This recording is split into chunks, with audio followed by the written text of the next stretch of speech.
श्री संत सद्गुरू बाळूमामा प्रसन्न. नमस्कार श्रोते हो. आज आपण श्रवण करत आहात श्री संत सद्गुरू बाळूमामांची अमृतवाणी. या व्हिडिओमध्ये तुमच्या मनात देवाबद्दल भाव आणि मामांबद्दल श्रद्धा असेल तर नक्कीच तुम्ही व्हिडिओला पहिल्यांदा लाईक करा आणि चॅनलवर नवीन असाल तर चॅनलला सबस्क्राईब करून कमेंटमध्ये बाळूमामा प्रसन्न लिहायला विसरू नका, जेणेकरून बाळूमामांची अखंड कृपा तुमच्या आणि तुमच्या कुटुंबावर सदैव राहील. बाळूमामा म्हणतात, माणसाच्या जीवनात संघर्ष अडचणी या पाचवीलाच पुजलेल्या असतात. फक्त त्याचे रूप बदलत असतं. संघर्ष अडचणी या काही टाळण्यासारखी गोष्टी नाही. मग जी गोष्ट टाळता येत नसते तिला सामोरं जाणं हाच एक मार्ग नाही का? त्याबद्दल मनात चिंता विवंचना असणं साहजिकच आहे, पण त्यावर शांतपणे विचार केला तर मार्ग शोधता येऊ शकतो. म्हणून काही अडचणी ह्या स्वतःहून ओढावून घेतलेल्या असतात, तर काही परिस्थितीमुळे निर्माण होतात. त्यामुळे योग्य पद्धतीनं मार्गक्रमण केलं तर अशक्यही असं काहीही नसतं. त्यासाठी संयम मात्र हवा असतो. असेच बाळूमामांचे संदेश आपल्यापर्यंत पोहोचण्यासाठी पहिल्यांदा व्हिडिओला लाईक करा आणि चॅनलवर नवीन असाल तर चॅनलला सबस्क्राईब करून शेजारील बेल आयकॉन नक्की प्रेस करा, जेणेकरून येणारे असेच बाळूमामांचे संदेश आपल्याला सर्वात अगोदर भेटतील आणि तुमच्यावर आणि तुमच्या कुटुंबावर बाळूमामांचा आशीर्वाद ही पावसासारखा धोधो पडेल. म्हणून विश्वास ठेवा, नक्की सर्व काही ठीक होईल. अशी कोणतीच गोष्ट नाही, अशी कोणतीच जादूची कांडी नाही ती फिरवली की तुमचं जन्म हे बदलू शकेल किंवा काही चमत्कार घडतील. पण नक्कीच मी सांगतो, तुमचा जर देवावर विश्वास ठेवला आणि विचार जर सकारात्मक ठेवले तर नक्कीच हळूहळू का होईना तुमच्या जीवनामध्ये सर्व काही ठीक होईल.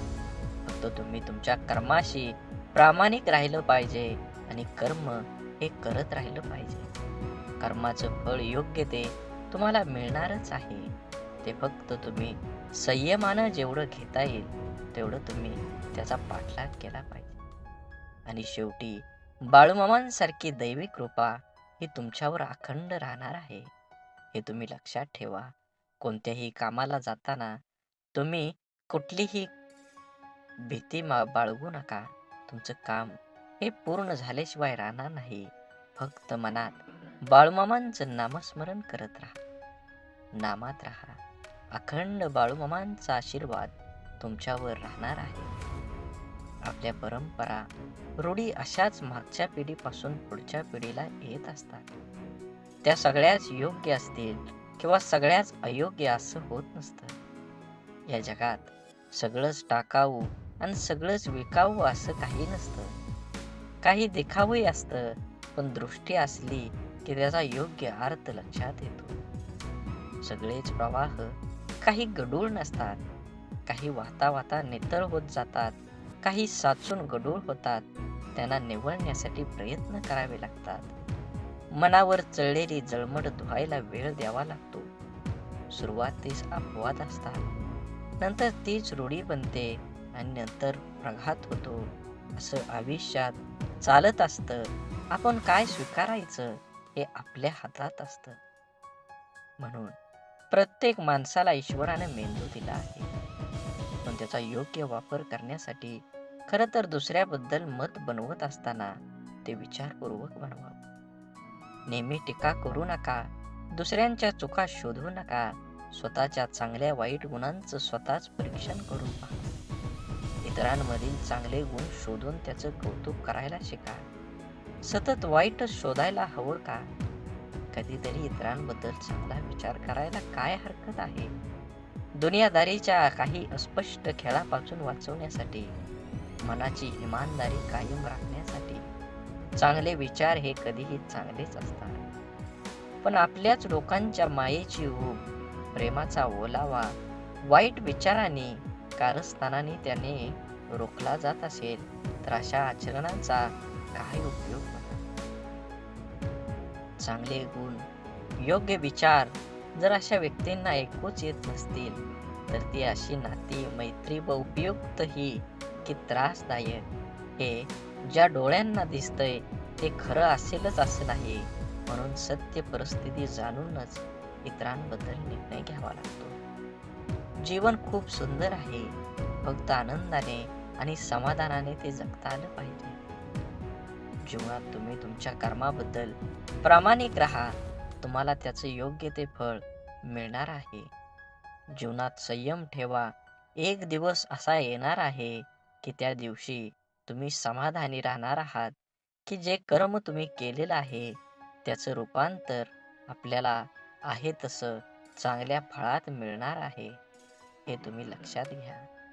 मिळालेल्या वेळेचं महत्त्व जाणून घ्या. वेळ वायपट घालवू नका. जीवनात जीवन हे एकदाच येणार आहे. त्याचा योग्य वेळी आणि योग्य प्रकारे आनंद घेता आला पाहिजे. जीवन प्रकाशमय आहे. हे सूर्याच्या तेजासारखं झळझळीत ठेवा. तुमच्या जीवनामध्ये अंधार येणार आहे, पण तुम्ही विसरू नका. सूर्य सुद्धा उगवणार आहे. सकाळ होणार आहे.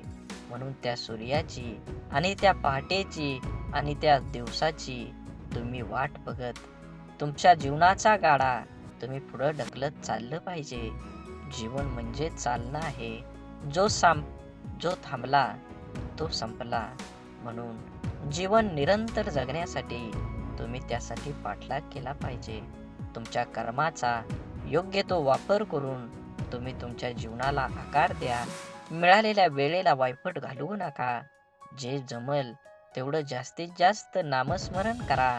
भक्तीच्या मार्गावर चाला. चांगले विचार ऐका. चांगले विचार चिंतन करा. चांगल्या विचारांची, चांगल्या माणसांच्या विचारांची संगत धरा. तुमच्या जीवनामध्ये चांगलंच होणार आहे. असेच बाळूमामांचे संदेश आपल्यापर्यंत पोहोचण्यासाठी पहिल्यांदा व्हिडिओला लाईक करा. चॅनलवर नवीन असाल तर चॅनलला सबस्क्राईब करून शेजारील बेल आयकॉन नक्की प्रेस करा आणि कमेंटमध्ये बाळूमामा प्रसन्न लिहून हा व्हिडिओ कमीत कमी 7 माणसांना तरी तुम्ही शेअर केला पाहिजे. तुमच्या जीवनाला नक्कीच बाळूमामांची साथ मिळेल आणि तुमचं जीवन हे उजळून गेल्याशिवाय राहणार नाही. म्हणून बाळूमामा म्हणतात, जीवन जगत असताना तुम्ही खरं तर आपण जे आयुष्य जगतो ते अध्यात्मच आहे. रोजचं आयुष्य जगताना आपण नेहमी कोणत्या ना कोणत्या कामात गर्क असतो, गुंग असतो आणि बघा काही कामं करताना आपण काळा वेळेचं भान विसरतो. बरीचशीच कामं आपण कर्तव्य भावनेने करतो. काही कामं करणं अपरिहार्य असतात. काही कामं केली नाहीत तर आपलं रोजचं व्यवहार ठप्प होतील. परंतु काही कामं मात्र आपल्या मनस्वी आवडीची असतात. या आवडीच्या कामामध्ये काही असू शकतं, जसं एखादा स्त्री मन लावून स्वयंपाक करते, घरकाम करते, शिकवते किंवा कोणी एखाद्या मित्राच्या संकटकाळी मित्रांसाठी खूप धावाधाव करतो. कोणी चित्र काढताना, पूजा करताना, शेतीत राबताना, बाळाचे आवरताना अशा अनेक छोट्या मोठ्या गोष्टीपासून ते अगदी क्षुल्लक वाटणाऱ्या गोष्टीपर्यंत देहभान हरपून काम करतं. आता तेच तल्लीन होणं म्हणजे संतांनी वर्णन केलं किंवा योग अभ्यासातलं ध्यान होय. म्हणजे आवडती गोष्ट करत असताना आपलं मन त्या ठिकाणी एकवटतं आणि स्थिर होतं. एरवी प्रचंड कोलाहल करणारे आपले अस्थिर मन आवडीच्या ठिकाणी मात्र स्थिर होतं, एकाग्र होतं, एकरूप होतं आणि त्या क्षणापुरतं देहभान विसरतं. म्हणजेच त्याच वेळी आपण मनाची स्थिर अवस्था अनुभवत असतो. अनंत विचारांनी इतस्त भटकणारं मन काही काळापुरतं स्थिर होतं आणि त्या स्थिरपणामुळेच मनाची उत्कट आणि आनंदी अवस्था अनुभवता येते. पण आपण सामान्य विचार करणारी साधारण माणसं, त्यामुळे ही अवस्था काही काळच अनुभवता आणि अवस्थेचा प्रसन्न वाटणं, आनंद झाला, खुश वाटलं वगैरे नाव देतो आणि परत थोड्याच वेळात भरकलेल्या विचारांचं बनतो. आपल्या ज्या गोष्टी करताना मनस्वी आनंद मिळतो, समाधान मिळतं, त्या गोष्टी शोधून काढून त्या करायला हव्यात. आपली नोकरी, उद्योग वगैरे पोटापाण्याचे उद्योग करून काही वेळ ध्यानासाठी अवश्य काढायला हवा. त्यामुळे आपल्याला आध्यात्मिक समाधान, सकारात्मकता आणि जीवन जगण्याचा खरा आनंद हा मिळणार आहे. म्हणून तुम्ही जास्तीत जास्त चांगल्या विचाराची जोडा आणि चांगले विचार बघा. असेच आपल्या व्हिडिओसाठी पहिल्यांदा व्हिडिओला लाईक करा आणि मनात मामांबद्दल आणि देवाबद्दल भाव असेल तर नक्कीच चॅनलला सबस्क्राईब करून व्हिडिओला लाईक करा आणि चॅनल जास्तीत जास्त माणसांना शेअर करा. झाडे लावा, झाडे जगवा, माती वाचवा, पाणी वाचवा. धन्यवाद.